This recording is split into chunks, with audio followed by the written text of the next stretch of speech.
We are Clarence and Ginne Thomas, and we are a couple of Rudy Poo Candy Ass. today's candy ass is perhaps one of the people that should be really removed from the federal bench and arrested for obstruction of justice. Professor Lawrence Tribe, a constitutional law professor at Harvard University, and more to the point, one of the biggest Supreme Court practitioners in the country, tweeted this on October 24th. Justice Thomas violated 28 U.S.C. 445, requiring any justice to recuse when his or her impartiality might be reasonably questioned, or his or her spouse, known by the justice, have an interest that could be subsequently affected by the outcome. That describes Justice Clarence Thomas and his wife, Virginia Ginne Thomas. So actually I'm doing a double candy ass video here today. The both of them fit this description perfectly. Justice Thomas should have accused himself the second this situation with Ms. Lindsey Graham, Senator of South Carolina, went to the Supreme Court and said, "I need you to stop them from making me testify." Not only shouldn't the Supreme Court gotten involved, but the man involved in this, and more to the point, the man in charge of situations like legal decisions like this on the Supreme Court, Justice Thomas, should have accused himself under the law. He did not, only furthering the fact that he is a judge in the MAGA pocket, in Donald Trump's pocket, the MAGA Republicans' pocket. That is not how the Justice Department or the Supreme Court is supposed to work.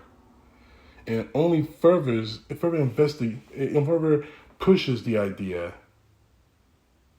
that he is covering not only for Donald Trump, but for his wife. Donald Trump has a Supreme Court justice in his pocket. I never liked Clarence Thomas in the first place when I first heard his name.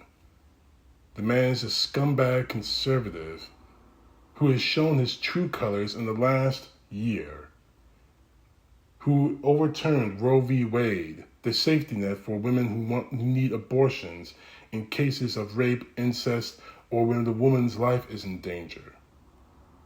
He's already wrote down decisions of which he wants to overturn rights for the LGBTQ in this country.